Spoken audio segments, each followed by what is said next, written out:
Hello dear students. अभी तक क्या आप लोग के सेशनल चल रहे थे, तो अभी तक आपकी क्लास नहीं लग रही थी। नाउ अब हम लोग फिर से कंटिन्यू करेंगे। हमारा यूनिट 3 का लास्ट टॉपिक बचा था। हम लोगों ने फर्स्ट यूनिट और सेकंड यूनिट कंप्लीट कर ली थी पूरी तरह से। नाउ थर्ड यूनिट का लास्ट टॉपिक है हमारा एंटी माइक्रोबियल एजेंट्स।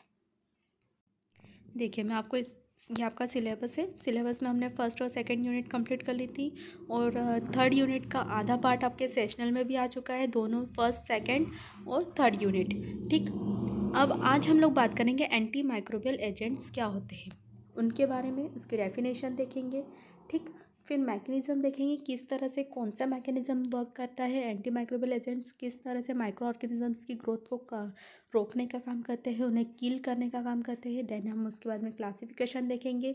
फिर हम एक एक जैसे हम लोग एक एक एंटी माइक्रोबियल एजेंट्स के, इनऑर्गेनिक एजेंट्स के बारे में पढ़ेंगे। फर्स्ट है क्या है हमारा potassium permanganate, boric acid, hydrogen peroxide. Then फिर है हमारा chlorinated lime and iodine and its preparation. इसके बारे में हम लोग देखेंगे। हाइड्रोजन परऑक्साइड के बारे में और क्लोरीनेटेड लाइम के बारे में हम लोग डिटेल में पढ़ेंगे। ठीक, ये आपका सिलेबस था। Now we started anti microbial agents. हमारा टॉपिक स्टार्ट करते हैं हम लोग। एंटी माइक्रोबियल एजेंट्स क्या होते हैं। ठीक, एंटी, देखो यहाँ 3 वर्ड दिख रहे हैं। Anti microbial. ठीक, एंटी मतलब होता है अगेंस्ट। एंटी एक ग्रीक वर्ड है, ठीक है, तो इसका मतलब होता है, इसका मीनिंग होता है against. Anti means against. Microbial, micro organisms, जो माइक्रो ऑर्गेनिजम्स होते हैं, बैक्टीरिया, वायरस, जैसे अभी कोरोना चल रहा है। कोरोना क्या है, वायरस है एक, है ना, तो वो क्या होता है, हम लोग उसे क्या बोल सकते हैं, माइक्रो ऑर्गेनिजम्स। ठीक, अब माइक्रो का मतलब क्या होता है, पहले आप लोग वो समझो। 2 वर्ड होते हैं, एक माइक्रो होता है और एक होता है मैक्रो, MACRO। ठीक, एक होता है माइक्रो और एक होता है मैक्रो। माइक्रो मतलब होता है जिसे वो ऑर्गेनिजम्स जिन्हें हम लोग, या फिर वो सब्सटेंस जिसे हम लोग नेकेड आई के थ्रू नहीं देख सकते। ठीक है, जो बहुत छोटे होते हैं, जिसे हम लोग देखने के लिए हम लोग किसका यूज़ करते हैं, जिसे हम लोग किसके थ्रू देखते हैं, इक्विपमेंट के थ्रू देखते हैं, तो उसे हम लोग क्या बोलते हैं, माइक्रो। और मैक्रो मतलब होता है मैक्रो, MACRO। मैक्रो मतलब जिसे हम लोग नेकेड आई के थ्रू देख सकते हैं। नेकेड आई के थ्रू देखना मतलब जैसे कि हमारे शुगर क्यूब्स होते हैं, या फिर आप बोल सकते हो मतलब जो हमारी शुगर होती है या सॉल्ट होते हैं, उसके जो दाने रहते हैं वो हम लोग इजीली देख सकते हैं, है ना। इतने छोटे दाने भी हम लोग मैक्रो मतलब बहुत बड़ा, जैसे कि हमारे हाथ में जैसे लड्डू है, बर्फ़ी है, तो वो क्या हो गया, हमारा मैक्रो मॉलिक्यूल हो गया। ठीक है, और वह मॉलिक्यूल्स जैसे कि जिसे हम लोग नेकेड आई के थ्रू नहीं देख सकते, उसे हम लोग क्या बोलते हैं, माइक्रो। अब जैसे हमारे पास चेयर है, ठीक, यह क्या हमारी चेयर है। ठीक, अब इस चेयर के ऊपर माइक्रो ऑर्गेनिजम्स है। अब ये माइक्रो ऑर्गेनिजम्स क्या हो गए, यहाँ पे ग्रोथ कर लिए। अब ग्रोथ कर लिए और उस चेयर के ऊपर जाके हम लोग बैठ गए। ठीक, जैसे कोरोना वायरस है, ठीक है, एग्जाम्पल के थ्रू समझाती हूँ मैं आपको, जो कि अभी चल भी रहा है।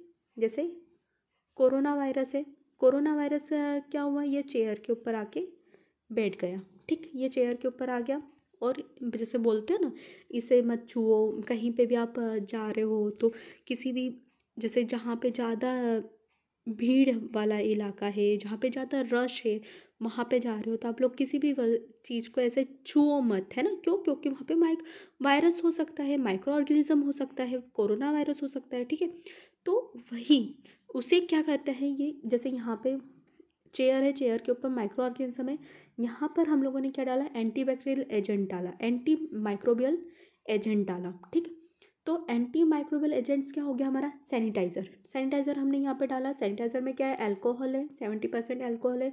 वो क्या करेगी, माइक्रो ऑर्गेनिजम्स को किल करने का काम करेगी। अब यहाँ पे क्या हो गया, जो हमारे जो जो माइक्रो ऑर्गेनिज्म से जो वायरस था वो क्या हो गया, किल हो गया। तो वो क्या हो गया, हमारा सैनिटाइज़र क्या हो गया, anti bacterial agent, sorry anti microbial agent हो गया। ठीक है। अब जैसे अगर यहाँ पे माइक्रो ऑर्गेनिज्म है, यहाँ पे हम लोगों ने क्या डाल दिया, डेटॉल डाल दिया। डेटॉल ने क्या करा, माइक्रो ऑर्गेनिजम्स को किल कर दिया। ठीक है। तो वो क्या हो गया हमारा एंटी माइक्रोबियल एजेंट। यहाँ पे जैसे चेयर है, चेयर के ऊपर हम लोगों ने फिनॉल डाल दिया, जो हम लोग जैसे फिनाइल यूज़ करते हैं, फिनॉल सॉरी फिनॉल नहीं, फिनाइल यूज़ करते हैं, है ना, जैसे हम लोग हार्पिक यूज़ करते हैं। तो ये सब क्या है, हमारे एंटी माइक्रोबियल एजेंट्स है, जो क्या करते हैं, माइक्रो ऑर्गेनिजम्स की ग्रोथ को रोकने का काम करते हैं या फिर माइक्रो ऑर्गेनिजम्स को किल करने का काम करते हैं। ठीक, आया समझ में। ये क्या कहते हैं, एंटी माइक्रोबियल एजेंट्स वो एजेंट्स होते हैं जो कि माइक्रो ऑर्गेनिजम्स को किल कर देते हैं या उसकी ग्रोथ को रोक देते हैं। ठीक, अब ये क्या होते हैं, एंटी माइक्रोबियल एजेंट्स जो होते हैं वो क्या, जो हमारी जो ड्रग होती है वो मेनली कौन से मैकेनिज़म्स के ऊपर एक्ट करती है। जैसे ये 5 मैकेनिज़म्स है। ठीक, इन्हें हम लोग डिटेल में पढ़ेंगे, समझाती हूँ मैं आपको। एंटी माइक्रोबियल ड्रग जो है हमारी, वो किस तरह कौन कौन से मैकेनिज़्म के ऊपर वर्क करती है। तो फर्स्ट मैकेनिज़्म है हमारा inhibition of cell wall synthesis. जैसे माइक्रो ऑर्गेनिज्म है वो कहीं पे है तो वो उसकी सिंथेसिस जो होती है, सेल वॉल सिंथेसिस, जैसे ये माइक्रो ऑर्गेनिज्म है, ठीक, इसकी जो ये सेल वॉल है इसकी सिंथेसिस नहीं होगी। जैसे इसकी सिंथेसिस नहीं होगी, जैसे हमारा बॉक्स है, ठीक, ये हमारा बॉक्स है, इसमें हमने बहुत सारा वाटर, ये हमारी बॉटल है समझ लो, ये हमारी एक बॉटल है। ठीक, इसमें हमने क्या डाल दिया, वाटर डाल दिया। ठीक, अब वाटर डाल दिया तो क्या हुआ, इसमें वाटर कंटेन है, क्यों, क्योंकि जो बॉटल है इसकी जो सरफेस है ये वाटर को बाहर नहीं आने दे रही है। बट अगर हमने इसकी वाटर जो ये बन रही है, ये इसकी जो सरफेस है, वाटर बॉटल जो हमारी है उसकी बॉटल की जो सरफेस है उसे हटा दिया। ठीक, तो हटाने की वजह से क्या होगा, जो उसके अंदर जो पानी है वो क्या हो जाएगा, बाहर आ जाएगा। मतलब जैसे हमारी बॉटल के जो, जैसे हमारी बॉटल टूट गई तो क्या हुआ, उसका पानी बाहर आ गया। तो सेम वही चीज़ है यहाँ पे, क्या हो रहा है, जो हमारी सेल वॉल है, जो माइक्रो ऑर्गेनिजम्स की जो सेल वॉल है उसकी सिंथेसिस हो रही है ना, ये सिंथेसिस हो रही है। तो वो क्या कर रही है, जो इसके अंदर जो प्रोटीन है माइक्रो ऑर्गेनिज्म का, जो इसके अंदर जो, जैसे जो हमारा डीएनए है, न्यूक्लिक एसिड्स वगैरह जो है वो क्या कर रही है, उसको कंटेन करके रखने का काम कर रही है। जब अगर सेल वॉल ही नहीं होगी, उसकी सिंथेसिस ही नहीं होगी, जब वो बनेगी ही नहीं सेल वॉल, तो वो क्या करेगा, सब बिखर जाएगा। वो उसको कैसे कंटेन, जैसे हमारी खुद की बॉडी देख लो, बॉडी में क्या प्रेजेंट होती है, हमारी स्किन है, स्किन क्या कर रही है, वो सभी चीज़ों को एक तरह से अलग रख रही है। ठीक है, वो अगर हमारी स्किन ना हो तो क्या होगा, हमारी बोन दिखेगी, हमारे जो हार्ट है वो दिखेंगे, टिश्यूज़ दिखेंगे, सेल दिखेगी, तो सब अलग ही अलग दिखेगा। और क्या होगा, इन्वायरमेंट के थ्रू वो नहीं हो पाएगी। जैसे हमारा जो बॉडी का टेम्परेचर है वो कितना होना चाहिए, 37 होना चाहिए, वो ना ऊपर होना चाहिए ना नीचे होना चाहिए। बट जैसे हमारा बॉडी का टेम्परेचर है वो, जैसे हम ठंड आती है तो हमारी बॉडी का टेम्परेचर तो नहीं बदलता। अगर हमारी बॉडी का टेम्परेचर बदलता है तो क्या होता है, हमें हमारी बॉडी जो है अगर वो उसका टेम्परेचर कम हो गया तो हम लोग बीमार होने लगते हैं। अगर हमारी बॉडी का टेम्परेचर ज़्यादा हो गया तो क्या हो जाएगा, हमें फीवर आने लगता है। तो उसे हमें बॉडी का टेम्परेचर मेंटेन करके रखना पड़ता है। तो ठीक इसी तरह से बैक्टीरिया का भी है, बैक्टीरिया को भी सब तो कुछ मेंटेन करके रखना पड़ता है। ठीक, तो वो उसकी जो सेल वॉल है, जैसे जो उसकी जो स्किन है वो क्या होगी, बनना बंद हो जाएगी, तो क्या होगा, उसकी ग्रोथ रुक जाएगी। ठीक है। नाउ सेकंड क्या है, इनिबिशन ऑफ प्रोटीन सिंथेसिस। जो हमारी जो प्रोटीन है, जो हमारे बैक्टीरिया है उसके में जो प्रोटीन प्रेजेंट है उसकी सिंथेसिस को इनिबिट करने का काम करती है। क्या कर रही है, उसकी सिंथेसिस को इनिबिट करती है। ठीक, now third is inhibition of nucleic acid replication and transcription. ये क्या करती है, जो न्यूक्लिक एसिड है, जैसे हमारी जो सेल है, ये हमारे बैक्टीरिया की सेल है, इस सेल से 2 सेल बनी। ठीक, ये 2 सेल से फिर 2 सेल बनी। तो क्या होगा, बैक्टीरिया क्या कर रहा है, ग्रोथ कर रहा है, क्यों, क्योंकि उसको तो खाना मिल रहा है ना। जैसे उसको तो क्या मिल रहा है, जैसे उसको वो क्या कर रहा है, एक बैक्टीरिया से दूसरा बैक्टीरिया ठीक बन रहा है, ठीक ग्रोथ हो रही है, तो वो क्या कर रहा है, सॉरी खाना नहीं मिल रहा है, मतलब ग्रोथ हो रही है, ठीक। एक बैक्टीरिया से दूसरा बैक्टीरिया बन रहा है, न्यू न्यू डेवलप्ड होते जा रहे हैं। तो वो क्या कर रहा है, इसको रोक देंगे अगर हम लोग, जैसे यहाँ पे हम लोगों ने क्या करा, ये एक बैक्टीरिया से दूसरे बैक्टीरिया ये जिससे बन रहा है, तो इनको क्या कर दिया, रोक दिया। ये बनने ही नहीं दिया। कैसे नहीं बनने दिया, जो हमारे जो न्यूक्लिक एसिड होते हैं, जो डीएनए आरएनए जो इसमें प्रेजेंट रहते हैं, उनकी ग्रोथ को उनको क्या कर दिया, रोक दिया, उनको वर्क नहीं करने दिया। तो ये नहीं बने तो क्या हो जाएगा, बैक्टीरिया की ग्रोथ नहीं हो रही है वहाँ पे, ठीक। अब इनिबिशन ऑफ प्रोटीन सिंथेसिस, जो प्रोटीन है वो क्या कर रहा है, वो बैक्टीरिया, प्रोटीन क्या कर रहा है, बैक्टीरिया के लिए फूड का काम कर रहा है, खाने का काम कर रहा है, ठीक। जब हम बैक्टीरिया को खाना ही नहीं देंगे, उसको खाने को रोक देंगे, तो क्या होगा, बैक्टीरिया अपने आप किल हो जाएगा, ठीक। Injury of to plasma membrane, जो हमारी जो बैक्टीरिया की प्लाज्मा मेम्ब्रेन है उसे इंजर्ड कर दे, उसे ख़त्म कर दे, तो क्या होगा, बैक्टीरिया अपने आप कील हो जाएगा। Inhibition of synthesis of essential metabolites, जो हमारे मेटाबोलाइट्स होते हैं, जो मेटाबोलाइट्स होते हैं एंजाइम के लिए, जो बैक्टीरिया के लिए, जो माइक्रो ऑर्गेनिजम्स के लिए जो ज़रूरी होते हैं, उसकी सिंथेसिस को हम रोक दें, तो क्या हो जाएगा, माइक्रो ऑर्गेनिज्म अपने आप मर जाएगा, अपने आप कील हो जाएगा, ठीक है। अब ये क्या थे, मैकेनिज्म ऑफ ड्रग, किसका था, एंटी माइक्रोबियल जो ड्रग होती है, जो हमारी बॉडी, जैसे हम लोग को फीवर आता है, सर्दी जुकाम हो जाता है, तो हम लोग क्या बोलते, डॉक्टर देता है एक, तो हमें सर्दी जुकाम के लिए एक टैबलेट देता है, ठीक। कोल्ड के लिए जो टैबलेट देता है उसके साथ में हमको क्या देता है, एंटीबैक्टीरियल ड्रग भी देता है। तो वो किस तरह से वर्क करती है, बैक्टीरिया को किस तरह से, जो वायरस हो जाता है हमें, जैसे जुकाम हो गया, जुकाम किसकी वजह से होता है, वायरस की वजह से होता है, तो वो किस तरह से किल होती है, तो बैक्टीरियल इन्फेक्शन जो हो गया, वायरस जो हो गया है, तो उसे रोकने का जो काम करती है, एंटी माइक्रोबियल ड्रग देते हैं हमें, तो वो किस तरह से वर्क करती है, तो वो हमने देखा, उसका मैकेनिज्म देखा। अब हम देखेंगे जो एंटी माइक्रोबियल एजेंट्स होते हैं वो कौन कौन से होते हैं। तो सबसे पहले स्टेराइल एजेंट्स। स्टेराइल एजेंट्स क्या होते हैं, हम लोग ये क्लासिफिकेशन है एंटी माइक्रोबियल एजेंट्स का, ठीक। तो स्टेराइल एजेंट्स क्या होते हैं, स्टेराइल एजेंट्स में क्या करते हैं, जैसे कि ये टेबल है, ठीक। इस टेबल के ऊपर माइक्रो ऑर्गेनिजम्स ने ग्रोथ कर ली, ठीक। यहाँ पे ग्रोथ कर ली, स्टेराइल कर देंगे, मतलब इसे यहाँ पे 70% अल्कोहल के थ्रू हम लोग उसे साफ़ कर देंगे, या फिर हम उसे हीट के थ्रू साफ़ करेंगे, तो उसे क्या बोलते हैं हम लोग, स्टेरिलाइजेशन। अब डिसइंफेक्टेंट क्या होते हैं, वह एजेंट होते हैं डिसइंफेक्टेंट जो कि नॉन लिविंग ऑर्गेनिजम्स के ऊपर अप्लाई किए जाते हैं। Disinfectant are antimicrobial agents that are applied to the surface of non-living object or to destroy microorganisms that are living on the objects. Disinfection doesn't necessarily kill all microorganisms, especially resistant bacterial spores. It is less effective than sterilization. देखो, micro disinfectant क्या करते हैं, जैसे कि जो हमारे non living organisms होते हैं, जैसे टेबल हो गई, हमारी चेयर हो गई, ठीक। ये क्या हो गई, हमारी चेयर हो गई। तो इस चेयर के ऊपर, टेबल के ऊपर जो हम लोग यूज़ करते हैं डिसइंफेक्टेंट, या फिर जो हम लोग, जैसे हमारा जो वॉशरूम है उसे साफ़ करने के लिए जो हम लोग क्या यूज़ करते हैं, डिसइंफेक्टेंट यूज़ करते हैं, ठीक। तो वो ये क्या करते हैं, माइक्रो ऑर्गेनिजम्स को किल कर देते हैं, और पूरी तरह से किल नहीं कर पाते हैं, या तो फिर हम उसकी जो ग्रोथ है उसको रोक देते हैं, और या तो फिर उसे पूरी तरह से किल कर देते हैं, ठीक।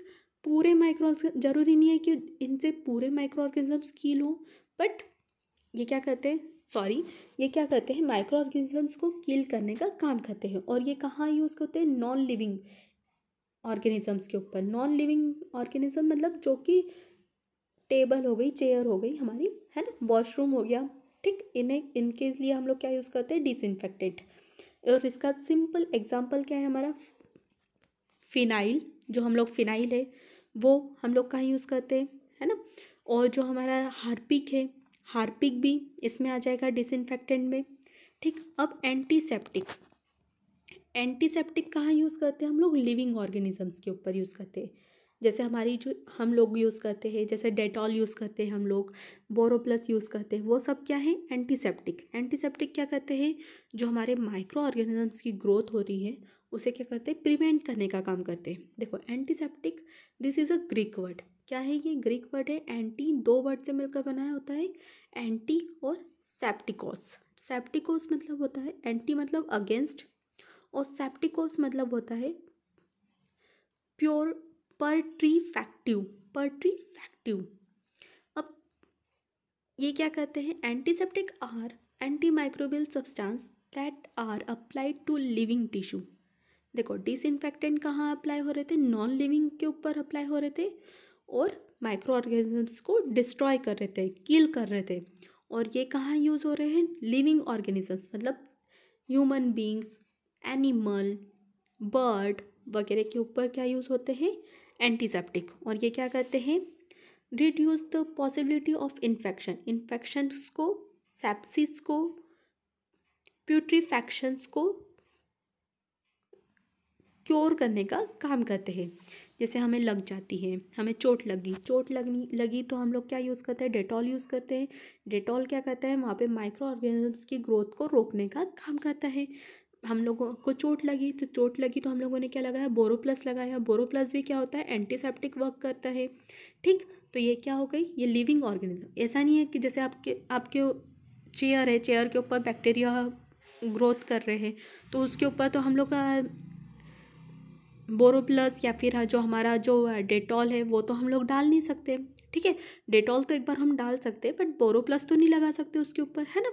तो वो क्या हो गया हमारा एंटीसेप्टिक। अब हमें चोट लग गई, चोट लगने लग गई तो हम लोग यहाँ पे हार्पिक तो नहीं डाल सकते, है ना। तो हार्पिक हम लोग कहाँ डालते हैं, नॉन लिविंग ऑर्गेनिजम्स, चेयर्स मतलब जो हमारा नॉन लिविंग ऑर्गेनिजम्स है वहाँ पे उसे हम लोग किसके थ्रू क्लीन करते हैं, जो हमारी फर्श है तो फर्श को हम लोग किसके थ्रू क्लीन करेंगे, हार्पिक के थ्रू। ठीक, फिनॉल के थ्रू, फिनाइल के थ्रू। ठीक है, और जो हमारे एंटीसेप्टिक है वो हम लोग कहाँ यूज़ करते हैं, लिविंग ऑर्गेनिज्म, जो हमारे टिश्यू है, स्किन है, उसके ऊपर हम लोग क्या यूज़ करते हैं, antiseptic. Chemotherapeutic, chemotherapeutic the chemical agent which is used in clinical application of micro organism agents, microbial agents to treat infectious disease. ये क्या करती है, जो कीमो कब लगता है, कैंसर मेनली हम लोग कब यूज़ करते हैं कीमो, कैंसर में यूज़ करते हैं कीमोथेरेपी।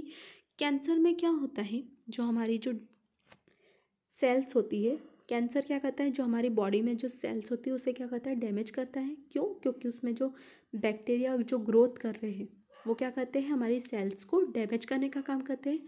तो हम लोग क्या करते हैं, कीमो लगाते हैं। एक इसमें भी क्या रहता है, एक जहर दूसरे जहर को काटता है, तो कीमो में भी यही रहता है। वो एक तरह से जहर ही होता है जो हमारी बॉडी में जहाँ हम लोग ऐड करते हैं और वो उस स्पेसिफिक जगह पर हम ऐड करते हैं तो वो क्या करता है, वहाँ पे जितने भी बैक्टीरिया रहते हैं उसको क्या करता है, किल करने का काम करता है। ठीक है, वो केमिकल एजेंट्स होते हैं।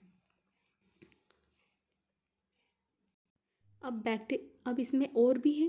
ठीक, एक और होता है बैक्टीरियोस्टैटिक। बैक्टीरियोस्टैटिक्स ये क्या करते हैं, बैक्टीरियोस्टैटिक्स क्या करते हैं, उनकी ग्रोथ को, बैक्टीरिया की ग्रोथ को रोकने का काम करते हैं। ठीक, तो उसे हम लोग क्या बोलते हैं, बैक्टीरियोस्टैटिक्स। और एक होता है हमारा, ये तो सबको पता है, अभी हम लोग सभी यूज़ करते हैं, क्या होता है हमारा सैनिटाइज़र। सैनिटाइज़र कहाँ, ये क्या करता है, माइक्रो ऑर्गेनिजम्स की ग्रोथ को रोकने का काम करता है और उसे माइक्रो ऑर्गेनिजम्स को किल करने का काम करता है।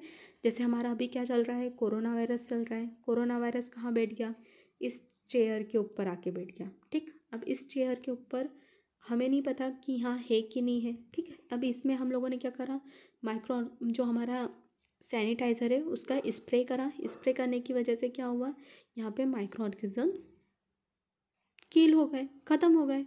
तो वो भी क्या हो गया, सैनिटाइज़र भी क्या है हमारा, एंटी माइक्रोबियल एजेंट से। अब medicines with an anti microbial agent activity are divided into two group. ये दो ग्रुप में डिवाइडेड है, नॉन सेलेक्टिव और सिलेक्टिव। नॉन सिलेक्टिव मतलब कि कोई भी सिलेक्टिव नहीं है कि हाँ ये है, तो उसमें क्या आ जाएगा हमारा एंटीसेप्टिक और डिसइंफेक्टेंट। सिलेक्टिव में क्या आ जाएगा, कीमोथेरेपेटिक एजेंट, जो कि सिलेक्टिव है कि हाँ जैसे कि इस जो हमारा जो माइक्रो ऑर्गेनिज्म है उसके ऊपर यही केमिकल ही यूज़ होगा, यही चीज़ है यूज़ होगी, इसके अलावा अगर आपने दूसरा केमिकल यूज़ कर दिया तो वो वर्क नहीं करेगा, तो वो क्या होगा हमारा सिलेक्टिव एंटी माइक्रोबियल। और नॉन सिलेक्टिव मतलब एंटीसेप्टिक वगैरह, जैसे आपको चोट लग गई तो हम लोग वहाँ पे कोई भी एंटीसेप्टिक लगा देते, डेटॉल तो हम लोग मोस्टली यूज़ करते ही है एंटीसेप्टिक की तरह, ठीक। तो वो क्या हो गया हमारा नॉन सिलेक्टिव। अब मैकेनिज़्म कि जो हमारे जो एंटी माइक्रोबियल एजेंट्स हैं, जो हमारा जो डेटॉल है, जो हमारा बोरोप्लस है, जो हमारे हम लोग यूज़ करते हैं एंटी माइक्रोबियल एजेंट्स, है ना, जैसे हम लोग को बर्नॉल यूज़ करते हैं, जैसे हम लोग, तो वहाँ पे क्या होगा, जो ग्रोथ को रोकने का काम करता है, तो वो किस तरह से वर्क करता है, क्या वर्क करता है। और जैसे हम लोग कई बार लग जाती है तो क्या यूज़ करते हैं हम लोग, डेटॉल यूज़ करते हैं, तो वो किस तरह से उसका वर्क करता है, क्या करता है हमारी, जब चोट लगती है तो डेटॉल यूज़ करते हैं तो क्या क्या वर्क, कैसे वर्क करता है, तो हम लोग वो देखेंगे, ठीक। तो कैसे, तो ये तीन तरह का मैकेनिज्म है इनका, oxidation, halogenation, protein precipitation of और बाइंडिंग, ठीक। फर्स्ट है ऑक्सीडेशन। ऑक्सीडेशन में क्या है, reducing group is present in most of the protein, जो हमारा प्रोटीन है उसमें क्या प्रेजेंट होता है, रिड्यूसिंग ग्रुप प्रेजेंट होते हैं। रिड्यूसिंग ग्रुप क्या कहते हैं, this groups are required for the growth and survival of micro organism. Protein क्या है, हमारे माइक्रो ऑर्गेनिज्म का खाना है, समझ लो, वो क्या है, उसका फूड है। जब हमारे माइक्रो ऑर्गेनिजम्स को फूड मिलेगा ही नहीं तो वो कैसे जिंदा रहेंगे, जैसे अगर हमें भी कुछ खाने को नहीं मिलेगा, कुछ खाना पीना नहीं मिलेगा, है ना, तो फूड नहीं मिलेगा तो हम लोग कैसे सर्वाइव कर पाएंगे, है ना। तो उसी तरह से माइक्रो ऑर्गेनिजम्स को भी प्रोटीन नहीं मिल पाएगा तो वो कैसे सर्वाइव कर पाएंगे, तो उसको क्या कहता है, दिस ग्रुप्स आर रिक्वायर्ड, जो हमारे रिड्यूसिंग ग्रुप है वो रिक्वायर्ड होते हैं प्रोटीन के लिए, और जो कि रिक्वायर्ड होते हैं माइक्रो ऑर्गेनिजम्स को सर्वाइव करने के लिए और उसकी ग्रोथ के लिए। This reducing agents group are oxidize by oxidizing agents. तो हम लोग क्या करेंगे, जो हमारे एंटी माइक्रोबियल एजेंट्स है उसमें हम लोग क्या ऐड करेंगे, ऑक्सीडाइजिंग एजेंट ऐड करेंगे, जो कि क्या करेगा, ऑक्सीडाइज करेगा रिड्यूसिंग एजेंट्स को। तो उसकी वजह से क्या होगा, जो हमारा प्रोटीन है उसकी जो शेप है वो क्या होगा, चेंज होगा। तो शेप जब चेंज होगा तो क्या होगा, उसका फंक्शन भी बदल जाएगा, है ना, उसका फंक्शन बदलेगा, फंक्शन बदलने की वजह से जो प्रोटीन है वो क्या हो जाएगा, खराब हो जाएगा, वो किसी काम का नहीं है माइक्रो ऑर्गेनिजम्स के लिए। तो जो हमारा डिसइंफेक्टेंट है, एंटीसेप्टिक है, जो हमारे एंटी माइक्रोबियल एजेंट्स है वो क्या करेंगे, वहाँ पे क्या करेगा, जो हमने उसमें क्या डाला है, ऑक्सीडाइजिंग एजेंट डाला है, ऑक्सीडाइजिंग एजेंट क्या करेगा, रिड्यूसिंग ग्रुप को ऑक्सीडाइज करेगा, तो जो प्रोटीन है उसका क्या हो जाएगा, शेप चेंज हो जाएगा, तो वो क्या करेगा, प्रोटीन बनेगा नहीं, तो क्या होगा, माइक्रो ऑर्गेनिज्म किल हो जाएगा, ठीक। तो इसका एग्जाम्पल क्या है, generally non metallic anions, peroxide, metal peroxide, permanganate, halogens act by this mechanism. जो हेलोजन्स है, पर मैग्नेट है, वो किसके थ्रू के कौन सा मैकेनिज्म फॉलो करते हैं, ऑक्सीडेशन, ठीक। देखो यहाँ पे एग्जाम्पल भी है, ये हमारा क्या है, प्रोटीन है। अब प्रोटीन में क्या प्रेजेंट है, ये डबल एच है, ठीक। यहाँ पे क्या हुआ, ऑक्सीडेशन हुआ। अब इस ये प्रोटीन का क्या हुआ, ऑक्सीडेशन हुआ। ऑक्सीडेशन की वजह से क्या हुआ, ये H2 बाहर निकले और इनने क्या करा, ऑक्सीडेशन हुआ तो ऑक्सीजन के साथ रिएक्शन करी, तो क्या होगा, H2O बाहर निकल जाएगा और ये क्या बन जाएगा, इसका पूरा स्ट्रक्चर ही चेंज हो गया है ना। देखो यहाँ पे क्या हुआ, इसका पूरा स्ट्रक्चर चेंज हो गया, पहले ऐसा स्ट्रक्चर था, अब प्रोटीन का स्ट्रक्चर कैसा हो गया, ऐसा हो गया। तो जो कि ये क्या था, माइक्रो ऑर्गेनिज्म के लिए रिक्वायर्ड था, क्या था, रिक्वायर्ड था उसकी ग्रोथ के लिए, बट ये क्या होगा, यहाँ पे चेंज हो गया, तो चेंज होने की वजह से इसकी वजह से क्या हुआ, माइक्रो ऑर्गेनिजम्स की ग्रोथ रुक गई, ठीक। माइक्रो ऑर्गेनिजम्स क्या हो गए, कील हो गए, ख़त्म हो गए वहाँ से। अब सेकेंड है क्या है, हेलोजिनेशन। हेलोजिनेशन मतलब हेलोजन एटम्स, क्लोरीन, फ्लोरीन, जो हमारे जो पेरियोडिक टेबल आपने पढ़ी होगी उसमें ये होगा, है ना। तो क्लोरीन, फ्लोरीन क्या है, हमारे हेलोजन एटम है, तो क्लोरीनेशन करवाएंगे। Most of the enzyme are protein in nature. जो एंजाइम होते हैं वो क्या होते हैं, प्रोटीन नेचर होते हैं। उसमें क्या प्रेजेंट होता है, प्राइमरी और सेकेंडरी अमीन ग्रुप प्रेजेंट होता है, ठीक, अमीनो ग्रुप होता है। तो amide group present in protein at peptide linkage, किसके थ्रू होता है? पेप्टाइड लिंकेज के थ्रू होता है। तो वहाँ पे हम लोगों ने क्या करा दिया? क्लोरीनेशन करा दिया। ठीक, यहाँ पे देखो ये एग्जाम्पल है, यहाँ पे हम लोगों ने क्या करा दिया? क्लोरीनेशन करवा दिया। क्लोरीनेशन की वजह से क्या होगा? जो ये एन है ना, ये जो एन है, यहाँ पे क्या होगा? क्लोरीन ऐड हो जाएगा। ये देखो यहाँ पे ये क्लोरीन ऐड हो रहा है। तो क्लोरीन जब इसमें ऐड हुआ तो क्या हो जाएगा? ये क्या बन गया? Alternate protein. इसका शेप चेंज हो गया, जैसा ऊपर ऑक्सीडेशन में हो रहा था सेम वही चीज़ हो रही कि प्रोटीन का शेप चेंज हो गया। तो उस वजह से क्या होगा? जो कि हमारे माइक्रो ऑर्गेनिज्म के लिए बिल्कुल सेफ नहीं है। जैसे अगर आप लोगों को खाना दे रहे हैं, ठीक है, खाना अगर दे रहे हैं, अगर आपको कुछ ख़राब खाना दे दिया जो कि ख़राब हो गई है सब्जी, वो दे दी, तो वो क्या हो गया? आपके लिए ख़राब है ना। अगर आपने वही चीज़ खाई तो क्या होगा? आपकी तबीयत ख़राब हो जाएगी, है ना। सेम वही चीज़ है माइक्रो ऑर्गेनिज्म के लिए भी। आपने क्या करा? प्रोटीन का स्ट्रक्चर चेंज कर दिया जो कि उसके लिए रिक्वायर्ड था, जो कि उसका क्या था? फूड था।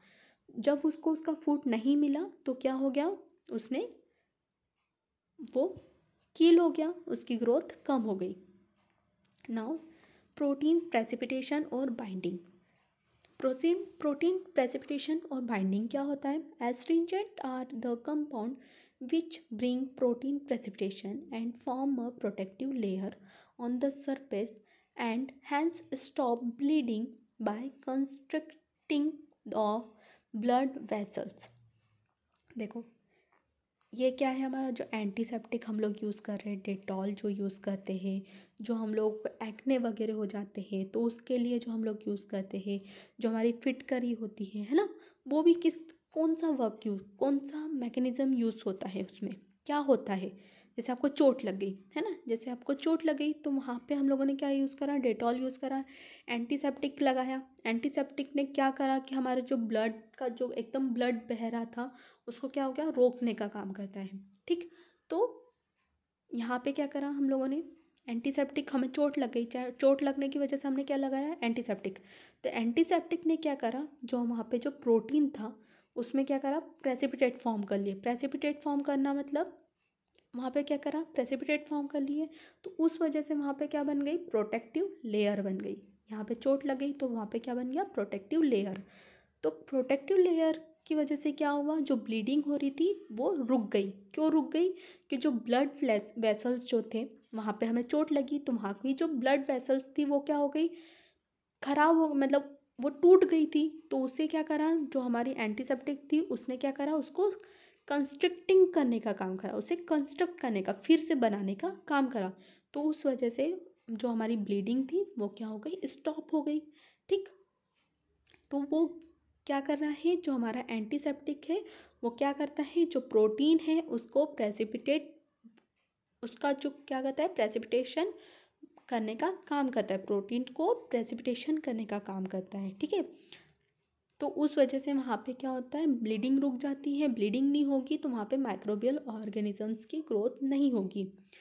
And astringent protect from the external irritation. External irritation को प्रोटेक्ट करते हैं। Reduce cellular permeability, hence its local styptic and antiseptic action. Astringent are normally used in must diluted form में यूज़ करते हैं हम लोग इसे। Clean the face and prevent acne breakout. Face को क्लीन करने के लिए भी यूज़ करते हैं एंटीसेप्टिक। जैसे आप लोगों सोप यूज़ करते हैं उसमें क्या प्रेजेंट रहता है? SLS प्रेजेंट रहता है। वो क्या करता है? जो हमारी जो धूल मिट्टी जो हमें रह जाती है फेस के ऊपर उसको क्या करता है? क्लीन करने का काम करता है ना। तो उस वजह से क्या होता है? हमारे फेस क्लीन होता है। फेस वॉश यूज़ करते हो उसमें भी क्या रहता है? एंटीसेप्टिक होता है। ठीक, और उस वजह से हमें एक्ने नहीं हो पाते। स्टॉप ब्लीडिंग, ब्लीडिंग को स्टॉप करने का डेटॉल हम लोग यूज़ करते हैं तो वो क्या करता है? ब्लीडिंग को स्टॉप करने का काम करता है। Haemorrhoids relieve the discomfort and itching of insect bite. और जो हमें इंसेक्ट बाइट हो जाती है तो उसकी ईचिंग, उस टाइम जो ईचिंग होती है उससे भी प्रिवेंट करने का काम करता है। ठीक, तो ये हमारा मैकेनिज्म था कि हमारा जो एंटीसेप्टिक है वो कैसे यूज़ करता है, कैसे वर्क करता है? प्रोटीन प्रेसिपिटेशन के थ्रू।